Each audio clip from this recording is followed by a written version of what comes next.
Saudara-saudara, selamat pagi. Pembahasan kita kali ini bertema, bolehkah umat Katolik menafsir Alkitab secara pribadi? Bolehkah umat Katolik menafsir kitab secara pribadi? Seringkali umat Katolik dihadapkan pada keterbatasan dalam menafsirkan Alkitab secara pribadi. Hal ini membuat seolah-olah penafsir Alkitab secara pribadi ditolak. Umat Katolik hanya dibuat pasif dengan penafsir yang sudah dibuat gereja. Hal ini ada benarnya. Sebelum tahun 1965 terjadi penafsir Alkitab yang sebebas-bebasnya sehingga banyak tafsiran yang bertentangan dengan pokok iman. Kemudian diadakan Konsil Trente yang membatasi pembacaan Alkitab oleh kaum awam sehingga umat dijauhkan dari Alkitab. Hal ini diperbarui setelah Konsil Vatikan kedua yang menetapkan bahwa yang mempunyai wewenang untuk menafsir Alkitab secara resmi adalah kuasa mengajar gereja atau magisterium. Magisterium adalah paus dalam persatuan dengan semua uskup yang menjadi pewaris sah kuasa Petrus dan para rasul. Penafsir Alkitab secara pribadi tidak dilarang, namun diawasi dan dipelihara oleh gereja.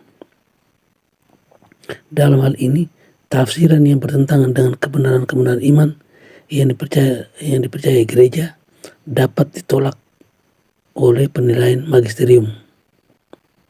Namun ini tidak berarti bahwa mereka menerima semua tafsir magisterium begitu secara pasif, tetapi diharapkan bahwa penafsir mampu memberikan studi mereka kepada magisterium supaya magisterium dapat mengambil keputusan yang lebih matang.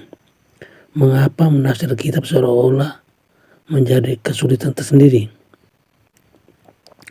Pada zaman para rasul sendiri terdapat kesukaran dalam memahami surat-surat Paulus seperti dalam 2 Petrus 3:16.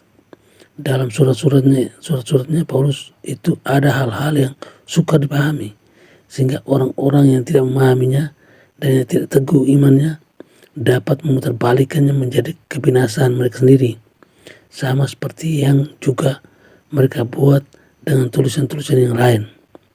Kemudian dalam 2 Petrus 1:20-21 ditemukan nasihat yang terutama harus kamu ketahui adalah bahwa nubuat-nubuat dalam kitab suci tidak boleh ditafsirkan menurut kehendakmu sendiri, sebab tidak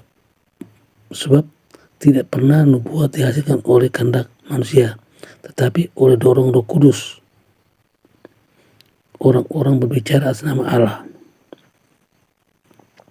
Pada ayat ini di atas itu pun dapat ditafsir oleh mereka yang masih terdorong oleh Roh Kudus untuk menafsirkan suatu ayat Alkitab, sementara orang lain juga merasakan hal yang sama ketika menafsirkan ayat yang sama tersebut.